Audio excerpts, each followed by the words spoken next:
ಕರ್ನಾಟಕದಲ್ಲಿ ಭುಗಿಲೆದ್ದಿರುವ ಹಿಜಾಬ್ ವಿವಾದ ರಾಷ್ಟ್ರ ಅಂತಾರಾಷ್ಟ್ರೀಯ ಮಟ್ಟದಲ್ಲೂ ಚರ್ಚೆಯಾಗುತ್ತಿದೆ. ಹಿಜಾಬ್ ಪರವಾಗಿ, ಹಿಜಾಬ್ ವಿರೋಧಿಸಿ ವಿದ್ಯಾರ್ಥಿಗಳು ವಿವಿಧ ಸಂಘಟನೆಗಳೊಂದಿಗೆ ಬೀದಿಗಿಳಿದು ಪ್ರತಿಭಟನೆ ನಡೆಸಿ ಬೂದಿ ಮುಚ್ಚಿದ ಕೆಂಡದಂತಿದೆ.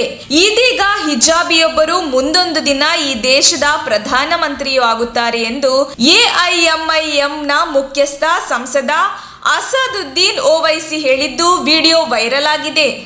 ಆಲ್ ಇಂಡಿಯಾ ಮಸ್ಲಿಜಿ ಇತ್ತೆಹಾದುಲ್ ಮುಸ್ಲಿಮೀನ್ನ ಮುಖ್ಯಸ್ಥ ಅಸಾದುದ್ದೀನ್ ಓವೈಸಿ ಉತ್ತರ ಪ್ರದೇಶ ಚುನಾವಣೆಯ ಪ್ರಚಾರದಲ್ಲಿ ಮಾತನಾಡುತ್ತಾ ಒಂದಲ್ಲ ಒಂದು ದಿನ ಹಿಜಾಬಿಯೇ ಭಾರತದ ಪ್ರಧಾನಿಯಾಗುತ್ತಾಳೆ ಎಂದಿದ್ದಾರೆ.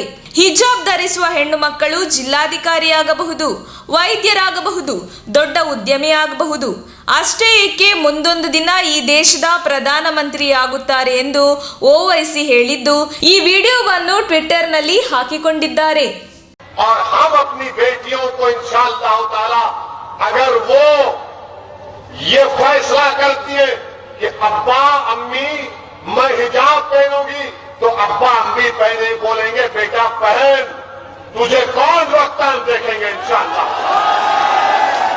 हिजाब निकाब पहनेंगे, कॉलेज को जाएंगे, डॉक्टर भी बनेंगे, कलेक्टर भी बनेंगे, एसडीएम भी बनेंगे, बिजनेसमैन भी बनेंगे। और एक दिन याद रखना तुम कांड की जनता, शायद मैं जिंदा नहीं रहूंगा, तुम देखना एक दिन इस देश की प्रधानमंत्री एक बच्ची हिजाब पहन के प्रधानमंत्री बनेगी।